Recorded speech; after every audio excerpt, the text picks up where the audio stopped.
everyone, I'm back again. Another update here. I'm now southbound on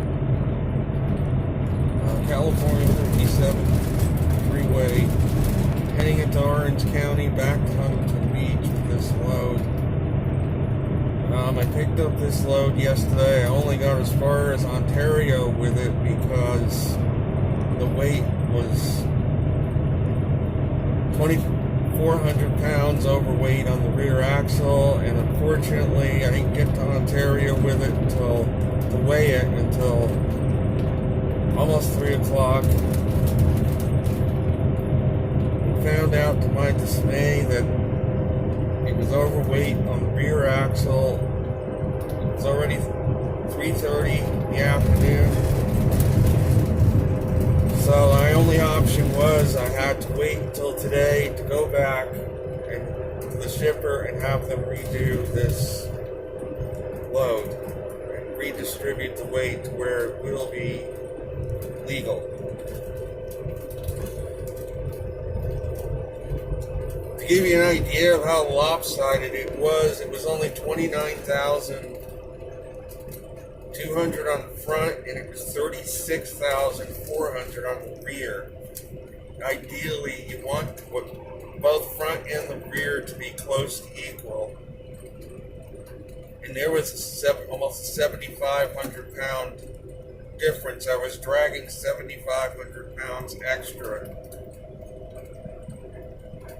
in the rear. And it was overweight. 34,000 is the limit.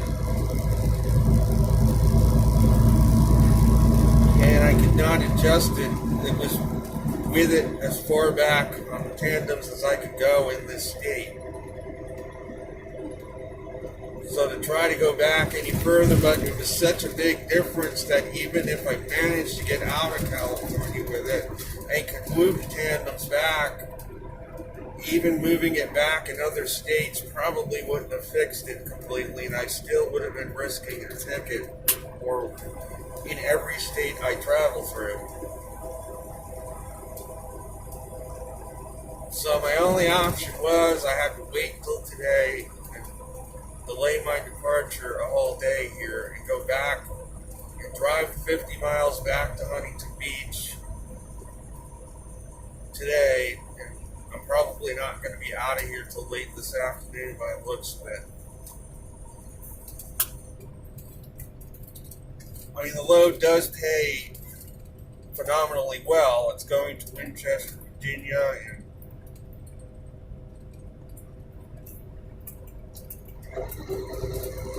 so once I get rolling here,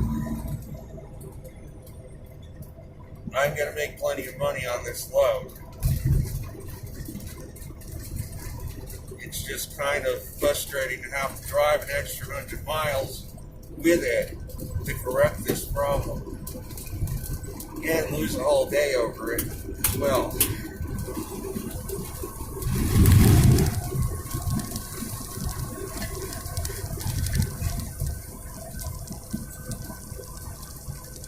So what I'm going to talk about here is the Durecho that hit the Midwest. I've listened to a number of accounts of it, and one thing I find missing is nobody really talked about the reason for it, what caused it.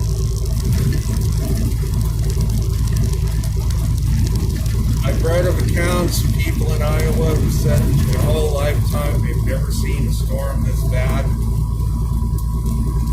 They do get tornadoes. This was far worse because it covered an area of hundreds of miles of hurricane force winds.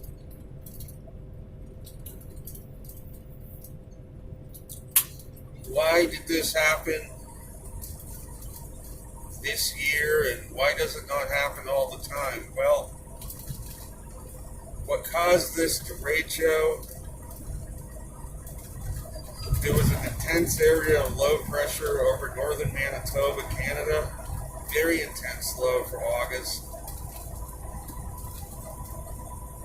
And it had a cold front attached to it.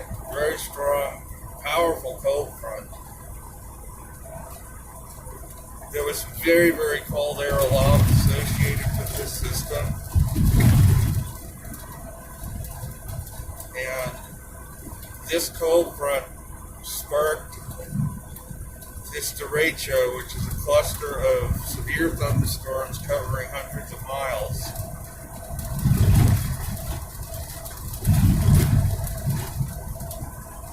Beginning over, I think it was North Dakota, and then it went into South Dakota, it gathered steam, went into Iowa, and then on eastward into Illinois, southwest Michigan. Eventually went east into Ohio, into Kentucky, and made it all the way to the East Coast. So for August, this is an extremely powerful weather system.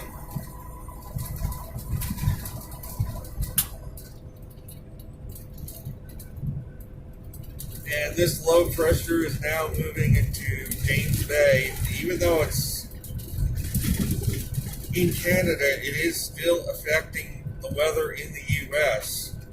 because it's such a powerful low pressure area. And that is what generated the cold front that sparked this derecho.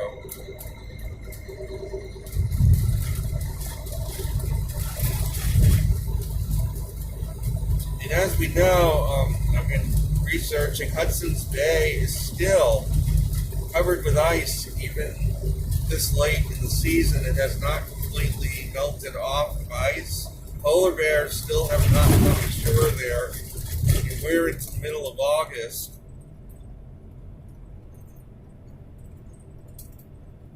And it's in question whether that ice is even going to really melt off completely this year in Hudson's Bay,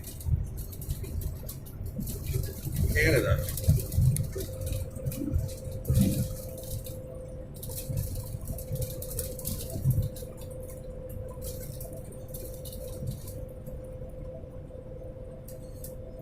I also saw a recent post where Greenland had a record ice gain the last few days at a time when they normally are losing ice because it is summertime. And I looked to see what the reason for that is. There's a weather system over Iceland that is dumping snow on the east shore of Greenland. There's another weather system over Labrador, Canada, that is dumping snow on the west side of Greenland as well, or over the southern portion. So they are having some ice gain in the middle of summer.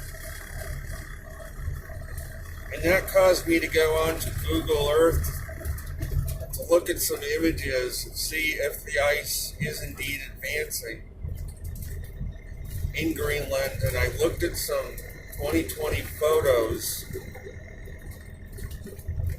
several of them, and it appeared that and compared these photos from this year to the Google images from the air that are from, most of them are probably 2-3 years old, and compared them to the street view images. People, go up in there in boats, take pictures, and I compared these pictures from 2020 taken from boats to where the edge of the ice was in these Google images. And I noticed that in almost every case, the images from these boats showed that the front of the ice had advanced at least by several hundred meters in almost every case. I was seeing ice in these pictures from the boats that was not there in the satellite images from Google. Like the ice had advanced several hundred yards in that time frame. In almost every picture, I noticed that.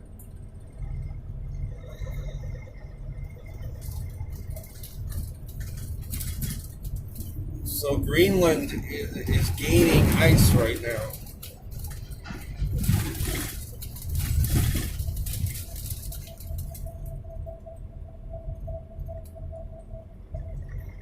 Hudson's Bay, again, still hasn't completely melted off. It's usually melted off by the beginning of July. And we're into the middle of August. Still, lots of that is covered in ice still. It has not completely melted. Not enough for the polar bears to come ashore, from what I've heard on reports of in Churchill, Manitoba, and northern Ontario. They normally come ashore in the summer when the Hudson's Bay melts off. So there's still plenty of ice out there. Normally it doesn't freeze up until December, freeze back up. So if it does not completely melt off this year,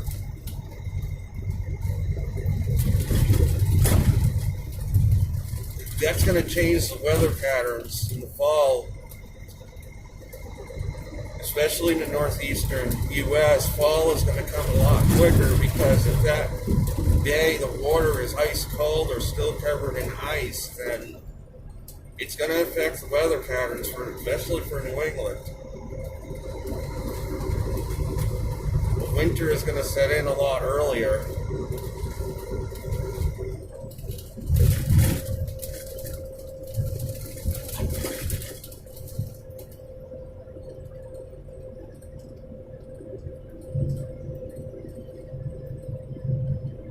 Getting into the weather in the tropics. Well, first of all, in Canada, that's not the only low pressure system. There's another one moving into British Columbia, another strong area that's sending a front down towards the Pacific Northwest, and I kind of wonder, as this low moves east, if it's going to set off another one of these systems next week for the Midwest. It is moving into British Columbia right now. It was in the Anchorage, Alaska area. It has moved eastward. It is a very strong low-pressure system that's on the heels of this other one. It's going to probably take a similar track.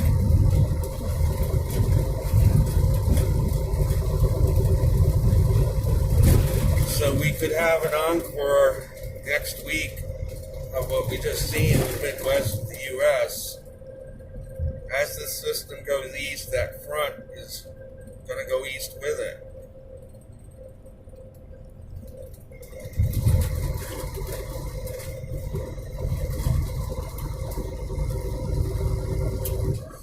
In the tropics, still nothing really going on. We do have a tropical storm that managed to get going off of Baja, California. That system that was giving all the rain to Acapulco, a piece of it broke off and got over a patch of warmer water that must be sitting off of central Mexico, and it managed to develop into a tropical storm, a weak tropical storm it looked like.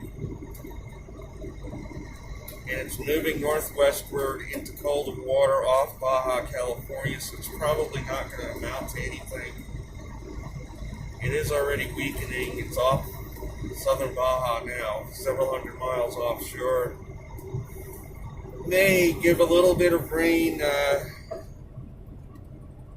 parched Arizona next week if it manages to hook around and go east. It may bring a little bit of moisture there. Arizona has been lacking in the monsoon this year, all in recent years, because it's due to global cooling. I mean, there are some years when the sun has been very active, where in the summer they have gotten so much rain that the deserts have gotten flooded from that monsoon.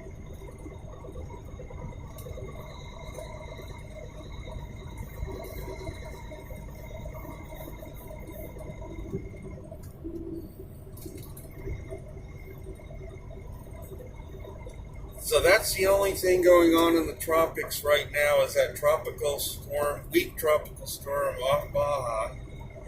In the Atlantic, there's still nothing going on. They say that that system is going to develop. I don't see any sign of it developing right now. It's stuttering, it gets convection, it loses it, gets it back. The water, again, is not warm enough in that region.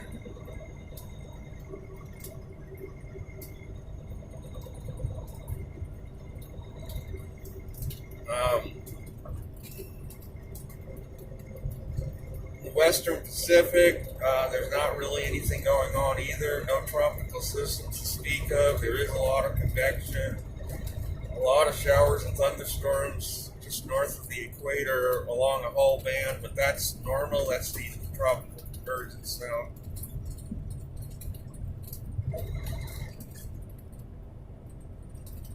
But none of that is developing into anything tropical storm or typhoons or hurricanes. None are developing into such.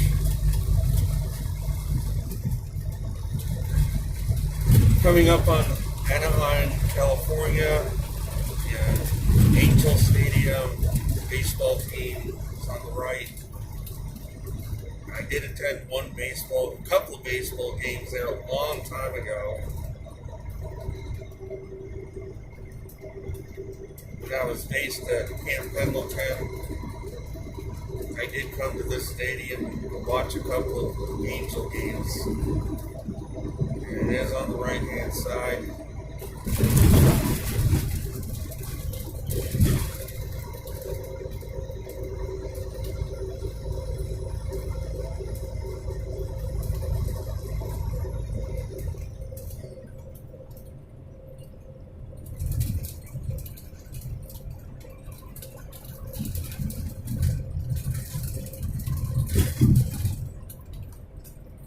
The activity in Africa is beginning to diminish, but that's because we're going into fall now and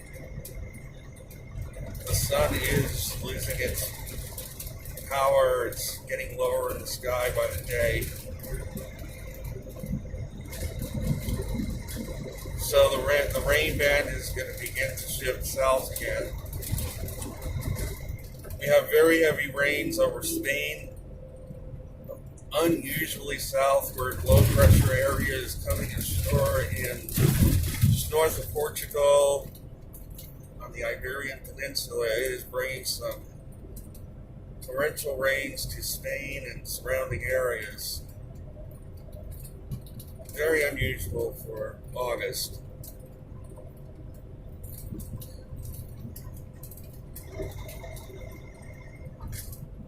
And there are storms occurring in the rest of Europe as well, other parts of Europe, as well as Greece. That other low pressure has brought tremendous rains.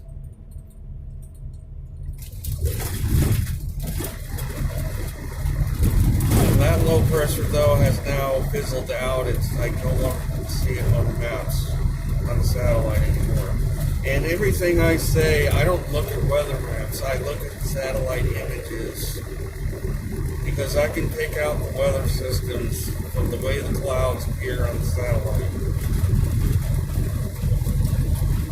I don't even look at a weather map.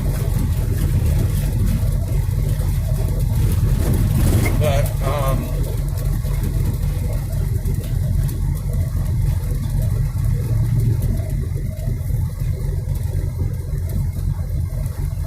in Australia, again, they've been getting hammered with heavy rain over New South Wales.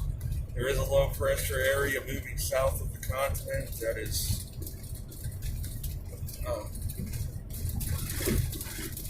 bringing its moisture into that area. And also the North Island of New Zealand also got hammered pretty bad with some rains as well from a low pressure that moved off Tasmania last week. It moved northeastward into the Pacific and slammed the North Island of New Zealand with some pretty heavy rainfall. South Island, though, seemed to have missed out on most of it.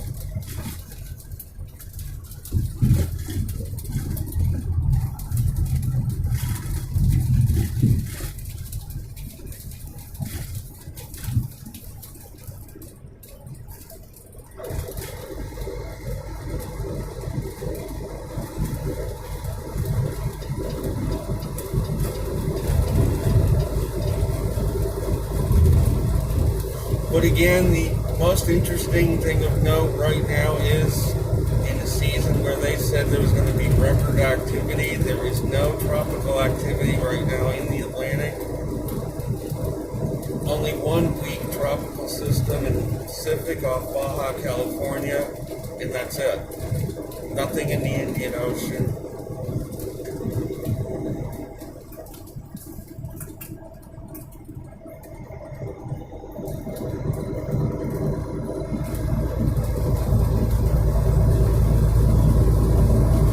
So now I'm going to update. I haven't said much about the building lately, the situation with that. The person who was interested before called from New York called me back. Apparently he wants to move into the building. They raised his rent where he's living and he wants to get out of there. So we have been in communication lately every couple of days, and again, he seems to be interested in having a share of the building, me having a share, and if he can find an electrician who can do the work, letting that person have a share of the building. So I just say to myself, anything is better than losing my whole investment. I don't really... That would be far better of a solution, for sure. So we're talking every couple of days. The building manager did call me back, the person who's managing this building for me, and he is going to be delivering eviction notices. 4 of the units today out of the 5 who have not paid rent. So eviction proceedings are going to start. The state has opened up courts, or will be opening up the courts in September. So the drawback is I'm going to have to get back there to appear in court to face these tenants that are not paying rent. I'm going to have to be there for that.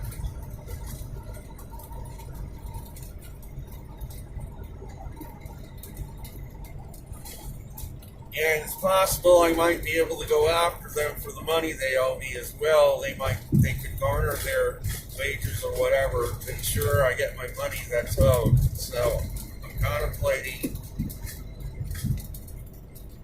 because we're talking the total amount of money owed to me is like $6,000 in back rent.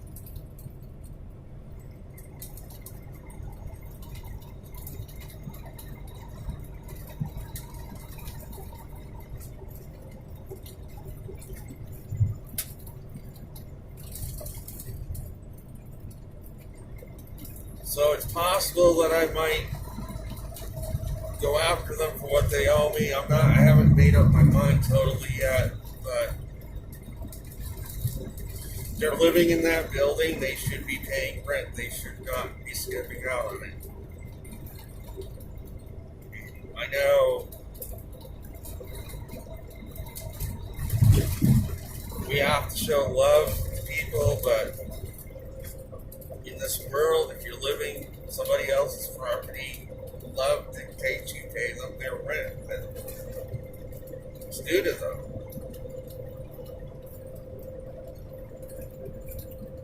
Okay, I should not have to pound on their door asking them for rent.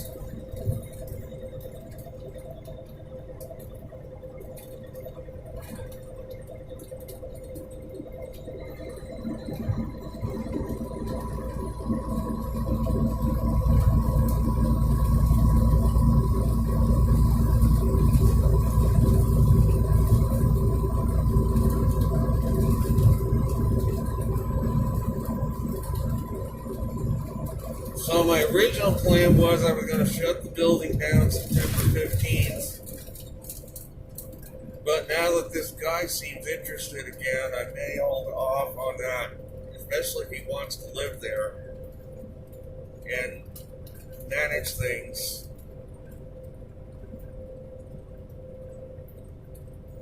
But I don't know how this is all going to work out with who's going to pay for what,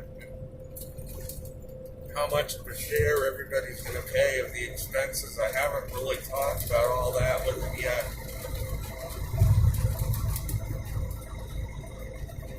So